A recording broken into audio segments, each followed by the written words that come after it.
beautiful thing about this protection that we talk about is because there are laws, there are fantastic laws that which are promoting this and making it easier for us to go out there and then do as the law requires. So at the global level, we have what we call the United Nations Convention on the Right of the Child, UNCRC, and that is the law which every I think 195 countries out of Members of 196 UN. have signed and ratified.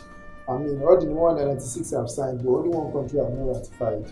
And then, I mean, maybe I don't think but the country that have not ratified is only United States of America. And that does not mean that they don't have fantastic laws. They have laws which I think that is about maybe global politics or something.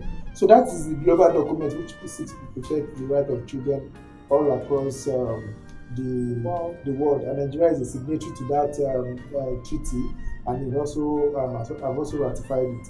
And then after that was done, our countries in Africa came together and said, yes, there are peculiar issues in Africa. There are things happening around Africa which are not particularly spelled out in this United Nations Convention on the Right of the Child. So we need to address it. Issues of tribal marks, issues around genital mutilation, things that were happening in Africa, circumcision. You know, I mean, so they have to specifically mention it in Africa. So the African, the Organization for African Union, which is now known as AU, now came up with a law which we call the African Charter on the Rights and Welfare of Children. So that makes it, and that is the only, it makes Africa the only region that has a region-specific document seeking to protect the right of child, because we are unique. We are unique people in every way. So we have that in Africa. So Nigeria also signed that in 1991 and also ratified it around. I think that law became into force in 2000 in Africa. So all the countries in Africa, all the 54 countries have also signed it and ratified. So we needed to bring it down to take it home. And so we could not just say, oh, we have the UNCRC, we have the ACRWC, and then so we had to match all the things that are contained in this document, and that gave birth to what we have today as a Child Rights Act in Nigeria. And so that Child Rights Act came into being in 2003, which was passed into law by the National Assembly in July 2003, if I could remember. And then was assented to by President Olusegun Obasanjo in September 2003. And so Lagos, Ogun, and some few other states became the early states, which was also domesticated, because the thing about the law is that you have to domesticate the state in the country. I mean, the other state, the 36 states have to take it to their state to domesticate it so that they can also personalize it. So at that level, at the federal level, becomes the Child Rights Act, and at the state level, becomes the Child Rights Law. So Lagos State have what we call the Lagos State Child Rights Law. Ogun State have what we call the Ogun State Child Rights Law. But as of today, we have only 8 states which have. So we have about 29 states which have signed, domesticated the law in their respective states, and so that makes it beautiful for us to have a law. So in all these 28 states, I mean, in all these 29 or thereabout 28, they have laws which seek to protect children in Nigeria. So it's not just things that when we're talking about child protection, it's not just a wish. It's something that is enacted by the laws of the country. And so our children are protected by law.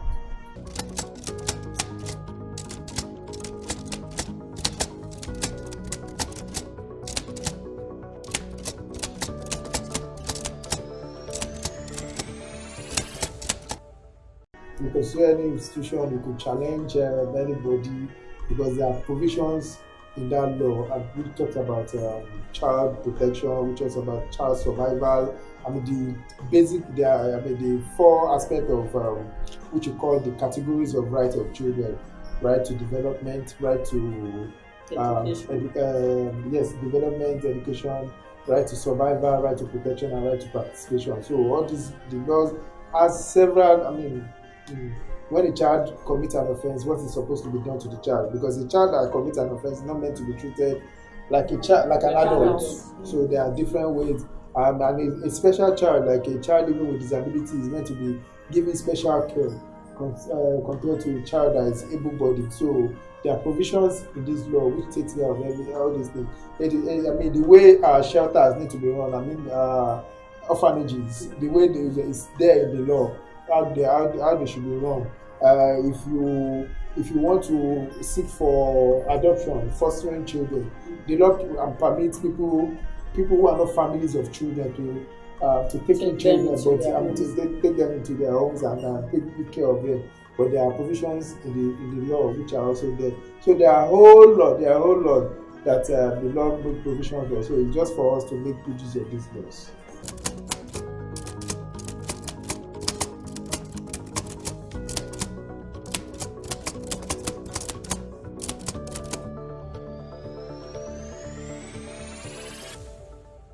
From those laws that I mentioned, from the global to the regional and then to the national and then the local, states.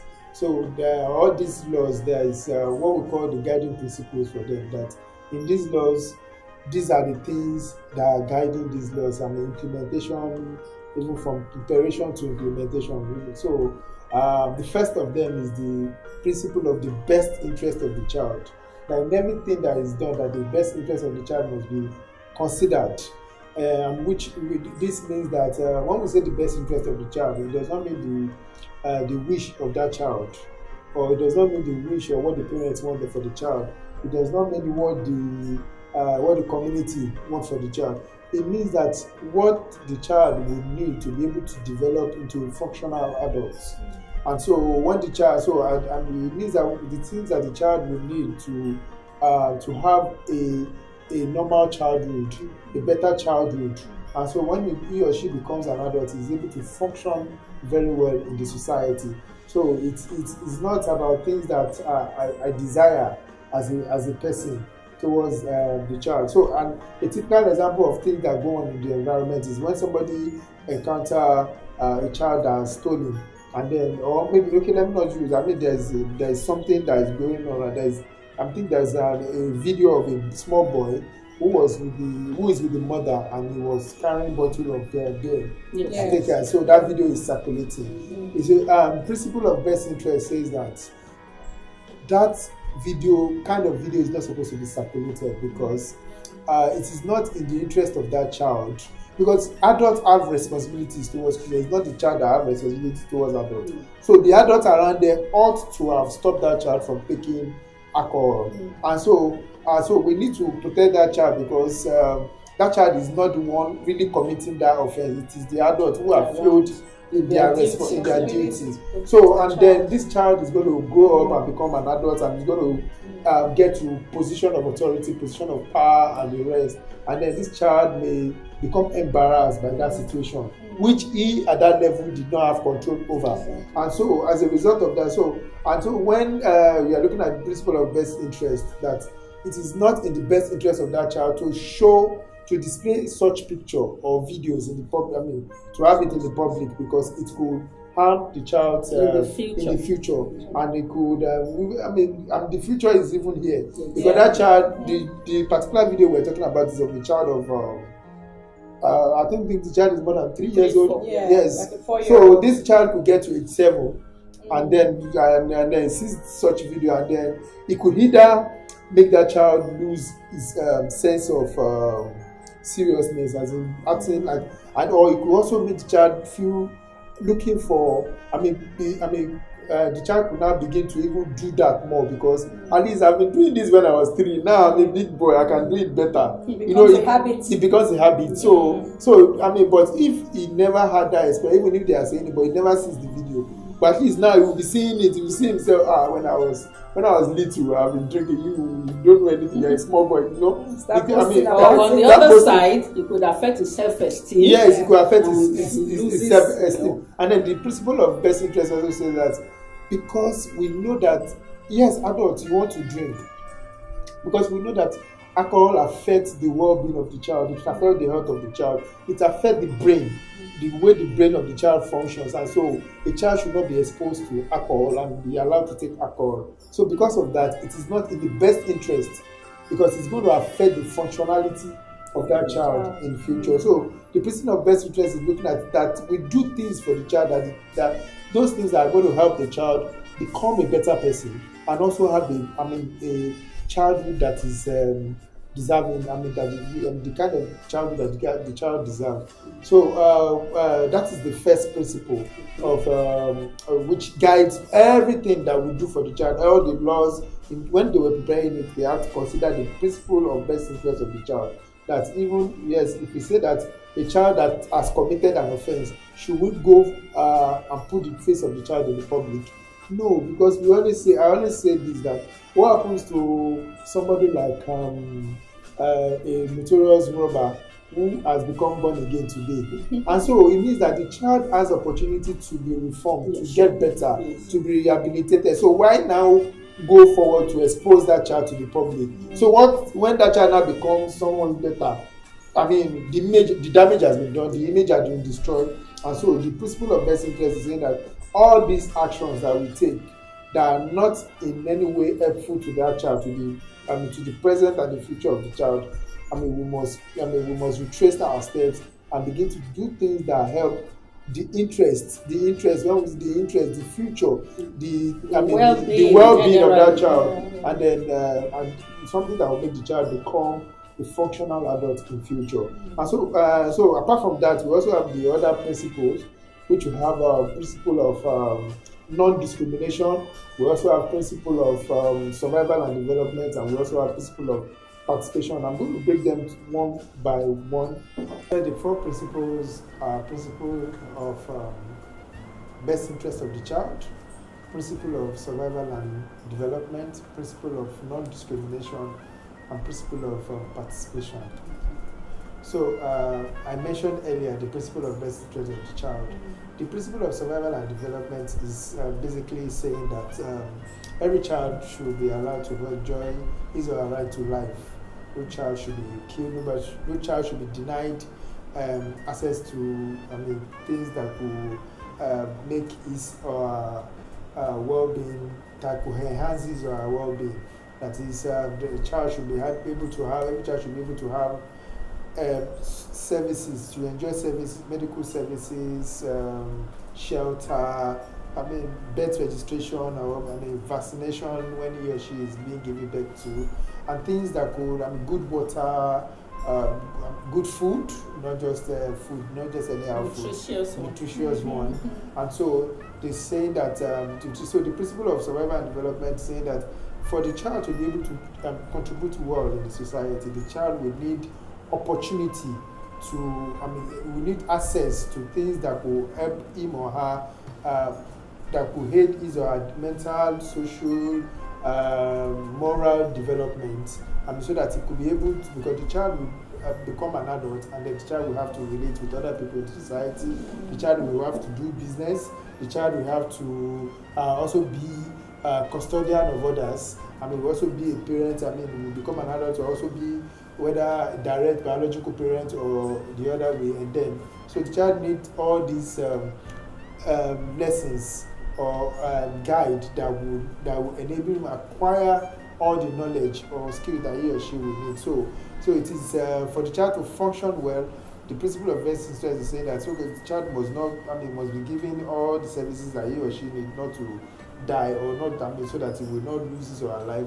And then while he's living, things that he will not just be living for living sake, he will be living meaningfully, and that means that the child will have access to education, religious practices, we have access to play, we also have access to play, and that's why we say that in every place where there are children, children must be given opportunity to play, because of play, they are acquiring a lot of knowledge, they are acquiring a lot of skills. Their physical growth is also, is also taking place, and which we call the growth and the gross motor skills and the rest. So, when these are taking place, it allows the child, for the child to function very well. So in every action, saying that the principle is not in everything that we are designing for the children, we must always take into cognizance this principle that the child must survive and the child must have access to things that will improve his development, that will aid his development mentally, socially, physically and emotionally and all the rest. So that's what principle of best principle of survival and development talk about. So the other one, the third one, which is principle of non-discrimination, is saying that irrespective of where the child is from, whether the child is from Igbo, Hausa, Yoruba, whether this child is able-bodied or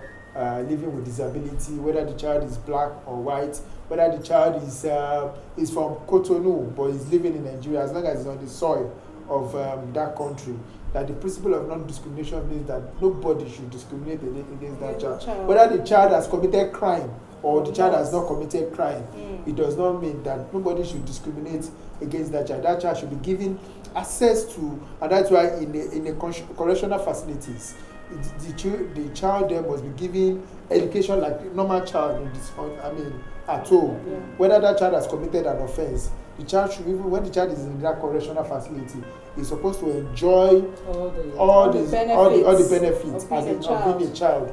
And so that means the principle of non-discrimination is saying that whatever all the things that the child needs for to be able to live well, it must not be discriminated against. And so we will not say because he's a child of he's not the child of he's a child of Alakunesoni, he's not a child of maybe somebody who is not well known, and then they will not give my child a preference. And so, as you say, that irrespective of the social background or wherever that child comes from, that child must be given the basic rights, all the things that every child should enjoy. And so that's what the principle of non-discrimination is trying to look at. And the last one, which is principle of participation, that all the decision, which is key and has to do with the child, that the child must be involved in those decisions. That when we are making plans, when we are doing our budget for the country and things that has to do with children, when we're in the school environment, when we are making plans on things that involve those children, at least they should be involved. And that's why in schools we have prefects. Even though all of them may not be directly involved, we want to have people who are representing them, who can join in decision making for the school. And so similar things should be happening in the homes. That principle of participation, that is we allowing children to take part in decisions. Everybody should have a say. Should have a say. It does not actually mean that say would determine the actions that we take, but it means that at least they understand that they are part of the decision making process. So it's not like they are left out. And so it's also when children are allowed to speak and to also say their opinion, it also enables them to know that these decisions are not taken behind them, and when those decisions are eventually taken, they embrace it because they know that they were part of the process. And also at the end of the day, when the adults, it also helps the adults to also know what is going on in the minds of those children. Yeah. So when you are taking a decision and then you don't engage them, you don't actually know what they are thinking. So they are just giving them instruction and they are saying yes, yes, yes. But if you are like, what do you think?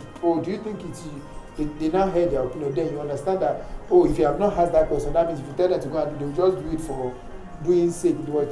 But so at that point, it gives us the opportunity as adults to now guide them on why we should go this way and not go the way they are. They are suggesting. So it's also good for it. The principle of participation is saying that children must really, really participate in activities of the society, in activities of the community, in activities in their school, in the family. They must be engaged so that by the time they grow up and become adults too, they are able to do well in terms of decision making. They don't have to fall back and go to their parents and say that, because the principle of participation, I'm trying to emphasize more on it because it's one of those principles that we deny, and it's one of those rights that we deny children mostly, because many times adults decide, we take decision for them, and this has also affected our decision making process, and it has also affected the political landscape in the country and in the continent, because once the politicians decide for what, we just allow and take it like that, because they also grew up not being engaged in decision making as children, so they don't see the need to also engage the citizens as much as they should. So we need to really embrace this in our homes, take it as in our community, and I mean when we are having our CDA, and are saying, okay, yes, children should also have a say in what is going on in this community. Not that these children will just wake up one day and see billboard. They don't know where the billboard is coming from. Or maybe they just see security around the community. They don't know why. They don't understand. But so the principle of participation is trying to let us know that children are also human beings and they need to participate in activities and things that are happening around them, so that they can do, so that when we leave the scene, when the adults leave the scene, they can actively take over and run it well.